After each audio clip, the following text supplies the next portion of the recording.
اہم ترین اور بااثر ترین ملک انقلابی ایران۔ امریکہ جس ایک ملک سے پچھلے 46 برسوں سے ذلیل و رسوا ہوتا آیا ہے، وہ واحد ملک بھی ایران۔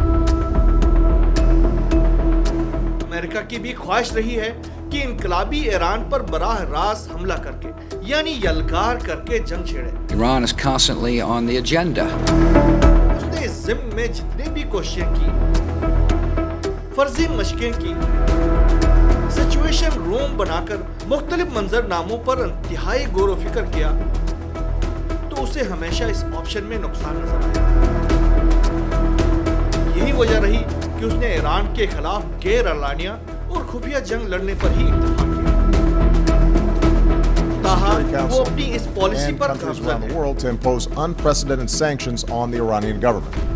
اس پس منظر میں امریکہ میں 9 صدور کی حکومتیں آئیں۔ سب نے ایران کے خلاف کبھی اعلانیہ اور کبھی خفیہ اقدامات کیے، لیکن ایران اپنے امریکہ مخالف موقف سے دستبردار نہیں ہوا۔ مرگ بر آمریکا یعنی مرگ بر ترامپ و جان بولتون و پومپئو۔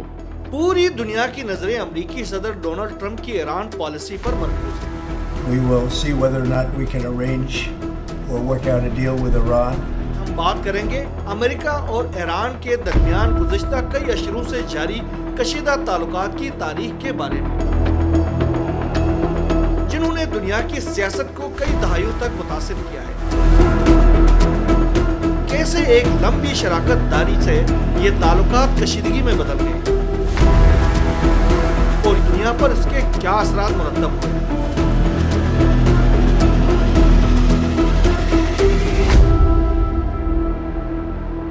جب آپ 50 کی دہائی میں جاتے ہیں تو معلوم ہوتا ہے کہ اس وقت تک ایران اور امریکہ کے تعلقات بڑے ہی خوشگوار تھے۔ تاہم 1953 میں امریکہ نے ایران مخالف ایک اہم اقدام کیا تھا اور ایران کے ہر دل عزیز وزیر اعظم ڈاکٹر مصدق کی حکومت کو ختم کرنے کے لیے برطانیہ کے ساتھ مل کر نام نہاد آپریشن ایجیکس کیا۔ اس اقدام کا مقصد ایک طرف شاہ ایران رضا شاہ پہلوی کی حکومت کو مضبوط کرنا تھا، تو دوسری طرف ایران کی تیل کی صنعت پر امریکی اثر کو بڑھانا تھا۔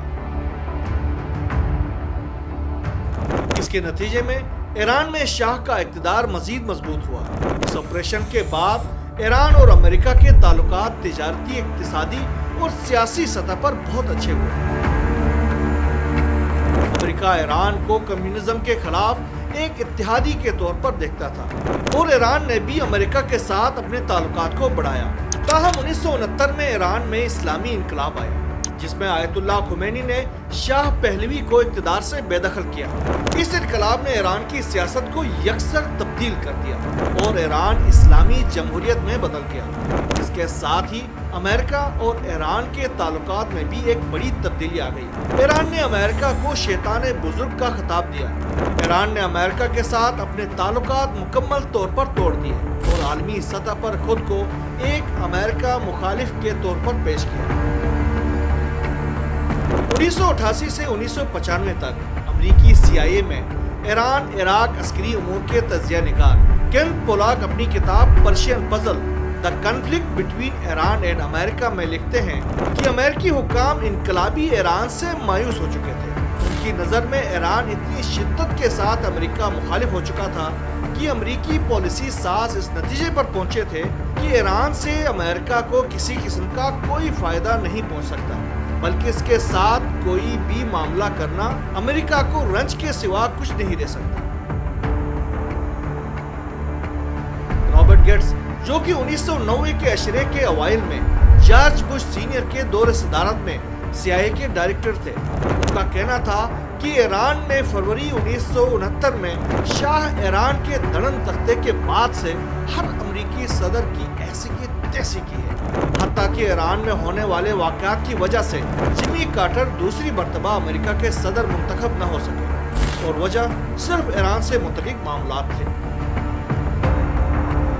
انقلاب کے بعد انقلابی طلباء کی جانب سے تہران میں امریکی سفارت خانے پر حملے، قبضے اور 52 امریکی سفارتکاروں کو یرغمال بنانے کے واقعے نے بگڑتے تعلقات کو اور بگاڑنے میں اہم کردار ادا کیا۔ 444 دن تک رہنے والے اس ہوسٹیج کرائسس نے دونوں ممالک کو جنگ کے دہانے تک پہنچا دیا۔ امریکہ نے ایران پر حملے کی بھی کوشش کی، لیکن ایران کے صحرائے طبس میں امریکی جنگی ہیلی کاپٹروں اور فوجی طیاروں کے ساتھ پیش آنے والے سانحے نے امریکہ کو ایران پر حملے سے باز رکھا۔ اس کے بعد امریکہ نے ایران پر اقتصادی پابندیاں عائد کر دی اور پابندیوں کا یہ سلسلہ آج کے دن تک جاری ہے۔ امریکہ نے ہوسٹیج کرائسس کا بدلہ لینے کے لیے اپنے علاقائی اتحادیوں کے ذریعے ایران کو سزا دینے کی ٹھانی اور 1980 میں خلیج فارس کے عرب ممالک اور خاص طور پر عراق اور ان سبھی پر مشتمل اعلانیہ اتحاد کے ذریعے جنگ مسلط کر کے ایران کے ساتھ دو طرفہ تلخی و کشیدگی میں پورے خطے کو جھونک دیا، جس کے نتیجے میں ایران اور عراق کے مابین 1980 سے 1988 تک خون ریز جنگ ہوئی۔ اس جنگ میں امریکہ نے عراق کو خفیہ طور پر مدد فراہم کی۔ جنگ کے نتیجے میں لاکھوں افراد جاں بحق ہوئے اور لاکھوں ہی متاثر ہوئے۔ اس سارے عرصے میں اسرائیلی ریاست بھی پس پردہ ایران کے خلاف امریکی اتحاد میں شامل رہی، جس کے نتیجے میں ایران اور اسرائیل کے مابین بھی ایک خفیہ جنگ مسلسل جاری ہے۔ ادھر سال 2000 کے آغاز میں امریکہ اور ایران کے تعلقات میں کچھ تبدیلی آئی، خصوصاً 2001 کے بعد جب امریکہ نے افغانستان اور عراق میں فوجی مداخلت کی۔ ان جنگوں کے نتیجے میں ایک طرف امریکہ نے عراق میں صدام حسین کو اقتدار سے ہٹا دیا، جس کے نتیجے میں عراق میں ایران کی حامی حکومت وجود میں آئی اور ایران کے لیے عراق میں مقدس مقامات کی بحالی اور خاص طور پر مراسم عزاداری کو بحال کرنے میں مدد ملی۔ دوسری طرف افغانستان پر امریکی حملے کے نتیجے میں افغانستان سے طالبان حکومت کا خاتمہ ہوا، جن کے ایران کے حوالے سے رویہ انتہائی سخت تھا اور طالبان حکومت ایران کو دشمن ملک سمجھتی تھی۔ یہی وجہ تھی کہ اس دوران ایران اور افغانستان قندھار میں ایرانی قونصل خانے پر طالبان کے حملے کے نتیجے میں جنگ کے دہانے پر بھی پہنچ چکے تھے۔ تاہم بعد کے سالوں میں جب امریکہ نے طالبان کی پہلی حکومت کے خاتمے کے بعد افغان سرزمین استعمال کرتے ہوئے ایران کے خلاف محاذ گرم کیا، تو ایران نے افغان طالبان کو امریکہ کے خلاف پراکسی کے طور پر استعمال کیا اور طالبان جنگجوؤں کو امریکی اور نیٹو افواج کے خلاف تربیت کے ساتھ اسلحہ اور مالی مدد بھی فراہم کی، جس کے نتیجے میں طالبان نے افغانستان میں امریکہ کے ناک میں دم کیے رکھا اور آخرکار امریکہ کو دوحہ ڈائلاگ کے نتیجے میں افغانستان سے نکلنا پڑا۔ امریکہ اور ایران کے مابین گہرے پانیوں میں بھی کشیدگی عروج پر ہی رہتی ہے۔ خاص طور پر امریکہ ایران کی تیل سپلائی کے مشنز کو سبوتاژ کرنے کی کوشش کرتا ہے اور ایران خلیج فارس کی سمندری حدود میں امریکہ کی فوجی موجودگی کو ناپسند کرتا ہے اور خلیج فارس میں امریکی بحری بیڑے اور چھوٹے جہازوں کو ایران کی جانب سے پابندیوں کا سامنا رہتا ہے۔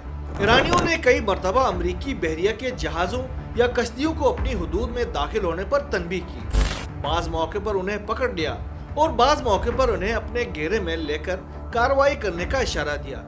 ایران کے جوہری پروگرام کو لے کر بھی دونوں ممالک کے درمیان کشیدگی عروج پر ہی رہی اور اب بھی موجود ہے۔ امریکہ کو ایران کے جوہری پروگرام پر سخت تشویش ہے۔ بش جونیئر کے دور صدارت میں پرامن جوہری پروگرام کو زبردستی نیوکلیر اسلحے کا پروگرام بنا کر ایران کے خلاف عالمی سطح کے اقدامات کی پالیسی پر عمل کیا گیا۔ بش جونیئر نے ایران، عراق اور شمالی کوریا کو ایکسس آف ایول قرار دے دیا، جسے ایران نے مسترد کر دیا۔ The world has spoken and said, no nuclear weapons programs. 2015 میں سابق صدر براک اوباما کے دور میں ایران اور 6 عالمی طاقتوں کے درمیان جوہری معاہدہ ہوا، جسے joint comprehensive plan for action کہا گیا۔ اس معاہدے کے تحت ایران نے اپنے جوہری پروگرام کو محدود کرنے پر رضامندی ظاہر کی اور بدلے میں امریکہ نے ایران پر عائد پابندیاں نرم کر دی، لیکن یہ جوہری معاہدہ مختصر ثابت ہوا۔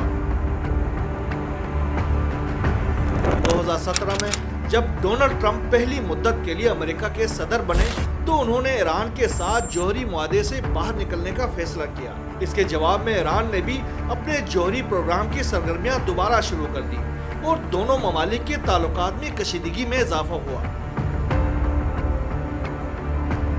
سال 2020 میں امریکی فورسز نے ڈونلڈ ٹرمپ کے احکامات پر بغداد ایئرپورٹ کے قریب ایک فضائی حملے میں ایران کے سپاہ پاسداران انقلاب کے قدس فورس کے سربراہ جنرل قاسم سلیمانی کو شہید کر دیا۔ یہ واقعہ ایران اور امریکہ کے تعلقات میں ایک اہم موڑ ثابت ہوا، جس کے بعد دونوں ممالک کے مابین کشیدگی میں مزید اضافہ ہوا۔ جواب میں ایران نے بھی عراق میں سب سے بڑے امریکی فوجی بیس عین الاسد پر میزائلوں کی بارش کر دی۔ ایران نے امریکہ کے خلاف اس آپریشن کو انتقام سخت کا نام دیا، گو کہ اس آپریشن کے نتیجے میں عین الاسد کا فوجی بیس مکمل طور پر تباہ ہوا۔ تاہم امریکہ نے فوری طور پر اس حملے میں کسی امریکی فوجی کی ہلاکت کی تردید کر دی، لیکن بعد میں امریکہ نے اعتراف کیا کہ اس کے کئی سو فوجی دماغی چوٹیں آنے کے باعث اسپتالوں میں داخل رہے، یعنی ان کے افواج دماغی چوٹیں لگنے سے عمر بھر کے لیے مفلوج اور مزید فوجی خدمات کے لیے ناکارہ ثابت ہوئے۔ سال 2021 میں جو بائیڈن امریکہ کے صدر بنے تو ایک بار پھر امریکہ کے ساتھ جوہری پروگرام پر گفتگو کا آغاز ہوا، لیکن ایران کے جوہری پروگرام اور امریکی پالیسیوں کے حوالے سے اختلافات برقرار رہے۔ اب ایک بار پھر ڈونلڈ ٹرمپ امریکہ کے صدر منتخب ہوئے ہیں، جس نے ایران پر پابندیاں عائد کرتے ہوئے زیادہ سے زیادہ دباؤ کی پالیسی اپنا رکھی ہے۔ تاہم وہ اپنے ہی عائد کردہ شرائط پر ایران کے ساتھ جوہری پروگرام پر بات چیت بھی کرنا چاہتے ہیں، لیکن ایران کی پزشکیان حکومت نے فی الحال کسی بھی قسم کے مذاکرات کے امکان کو رد کر دیا ہے۔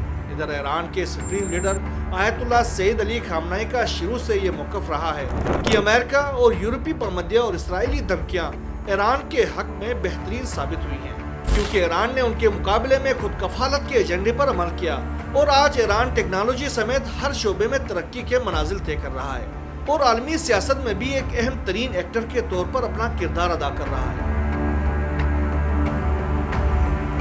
آج بھی سب سے بڑا سوال یہ ہے کہ کیا دونوں ممالک کے تعلقات میں کبھی بہتری آئے گی بھی یا یہ کشیدگی ہمیشہ برقرار رہے گی؟ ان سوالات کا جواب ابھی بھی دنیا کے لیے ایک معمہ ہے۔ تاہم یہ بھی ایک عالمی حقیقت ہے کہ ایران ایک مختلف عالمی نظام یعنی ورلڈ آرڈر کا پرچارک ہے، جبکہ امریکہ موجودہ ورلڈ آرڈر کا عالمی تھانے دار ہے۔ اس زاویے سے دیکھیں تو امریکہ کو اپنی پالیسی کی اصلاح کر کے اسے اثر نو مرتب کرنے کی ضرورت پیش آئے گی، ورنہ انقلابی ایران سے اس کے تعلقات بہتر نہیں ہو سکیں گے۔